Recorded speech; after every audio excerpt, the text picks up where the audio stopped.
What's up, everybody? Hope you're all doing well. Welcome to the channel. This week I'm going to be doing a setup tour. Some of you guys asked for it over the last couple of weeks, and so I thought I would go through all the things that I use to stream and do the work that I do. So yeah, I do have a lot of clips from the last couple of weeks, so I'll be posting that next week on this channel for some like stream highlights and stuff. But yeah, let's just get into it.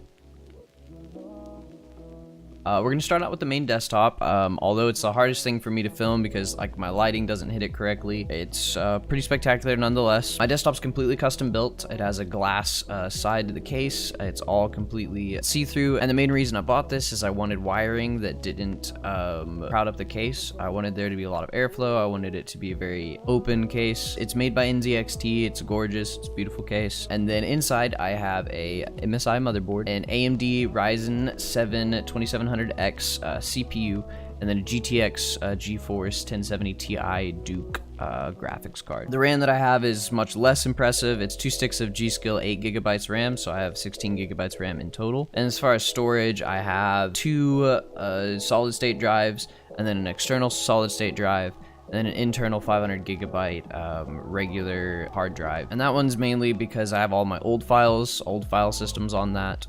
But I run my computer off of the solid state drive I have internally. Now, this PC's been pretty fantastic for the most part. I haven't really had any issues with the hardware. Again, like I wanted to make sure that all the wiring was in the back. My last CPU, or my last computer, was a little crowded with cords, and it would run a little hotter than I would want it to. But I've used this for photo editing, video editing, animation, of course streaming, and powered 3 different screens, powered complete reworks on color grading and stuff like that, and I've had no issues. The only problem hardware wise is that the case fans don't work, but the AMD has such a strong like CPU fan that I don't really have to worry about that. I would like to get the case fans working at some time, but I custom built this, and so I think I got the wiring wrong on the fans or something like that. Next up are the monitors that I have. I have as my main monitor a LG 34-inch 21:9 screen. It's gorgeous, it's beautiful, it works very, very well. It's IPC and has a 4 millisecond refresh rate. Of course, I would love to have a 1 millisecond refresh rate screen, but when I was buying my monitor, I wanted to have a 21:9 aspect ratio. It makes watching videos a lot of fun because there's no black bars when I'm watching them. It makes editing and all the video stuff that I do very easy because I can have a lot more room on my screen to put different programs and whatnot. It does create a couple problems for gaming.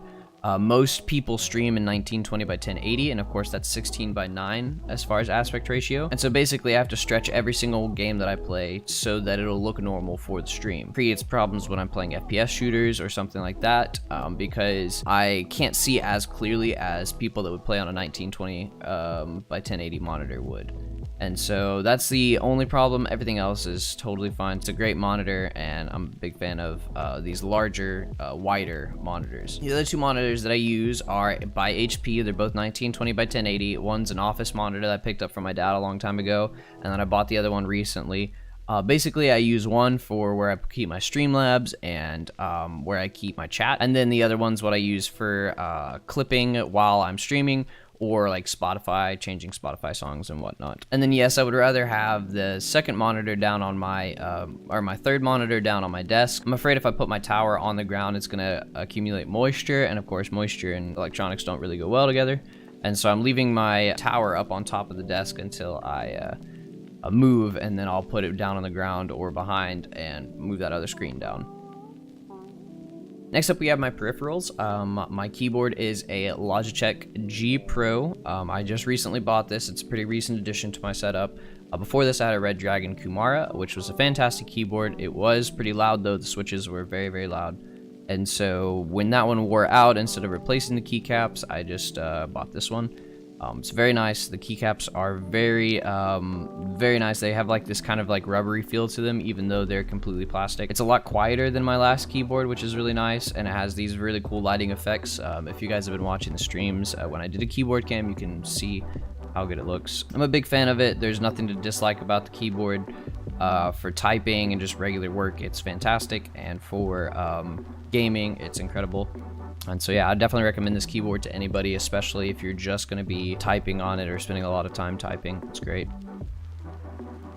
I have two different mice that I use. First one that I bought was the Logitech G502. It's a mouse that a lot of streamers have used in the past. It's a great MMORPG mouse, but for like games with a lot more keybinds that you need to use, like Fortnite, it's also very, very good.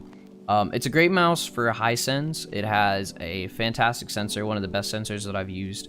Meaning that at high sends you can still like precisely aim, but as I switched to lower, senses, that didn't really matter as much. But still, if I'm going to be playing on high sends, G502 is the first mouse that I go to. The button placements are fantastic. I love being able to have 3 buttons on the side of my mouse instead of just 2.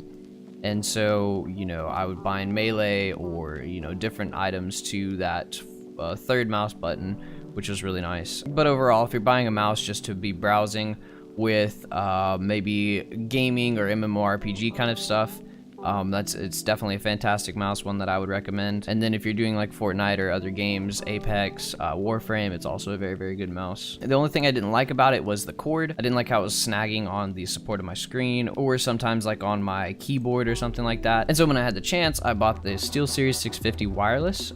It's a fantastic mouse. The sensor's not nearly as good as the G502 at high sends, but again, like I said, when I was lowering my sends and I started using a more common sensitivity, this mouse performed great.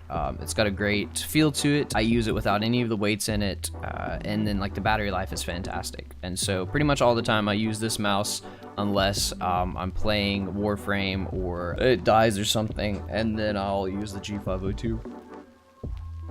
Next, we have the mic that I use, and the specific one that I have is the Audio-Technica AT2020 Cardioid Condenser Studio XLR microphone. Very, very long name. I've always been a fan of Audio-Technica. I've worked with audio equipment in the past. I'm not nearly as good at mixing audio as I would like to be, so, however the mic sounds right now, know that it could probably sound 10 times as good.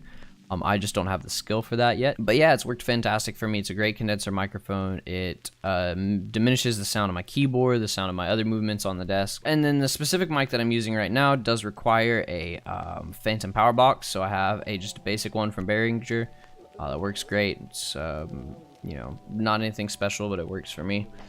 And so yeah, that's my mic setup. The camera that I use is the Logitech C902. It's what I'm using to film right now on top of my screen, and I've used it for my keyboard cam in the past. It's pretty basic, but it gets the job done. I mean, you can't really expect to get perfect image quality from a webcam, but I really like it. I think it's one of the better ones out there, and it was pretty inexpensive when I was buying them, and so works great for me. And then finally, the headset I use is a Philips SHP-95000S Hi-Fi Precision Stereo over-ear headphone set. And the price varies a lot on these. I've seen it be anywhere from $130 to $400. I paid about $100 for them. Basically, these are the opposite of like what a noise-canceling headset would be. They allow audio in through the sides of the headphones, and when you're listening to music and stuff, you can still talk to people in the room, which I really like. But it also has this effect of making audio feel as if it's coming from the room around you, which is like really cool. It makes music and productions that you watch on like YouTube or something like that feel a lot more immersive. It also makes video game feel a lot more immersive, and so I really, really like that. And so yeah, I'd highly recommend these to anybody. Philips makes fantastic headsets, and for music listening, for watching videos, they're super comfortable. And again, the audio that they deliver is fantastic. And I think that's pretty much it. I do have other things like my Geotech mousepad, but I mean, that doesn't really matter. You can buy pretty much whatever mousepad you want. But that's pretty much the setup that I use. Pretty straightforward, it's pretty basic, and I've built it up over a long period of time, and so it's not something that I paid for all at once. Thanks so much for watching, guys. Next week, I'm going to probably do a stream highlights or something like that. I do like these kind of like straightforward videos like I used to do on my other channel. And so maybe I'll continue with these, who knows.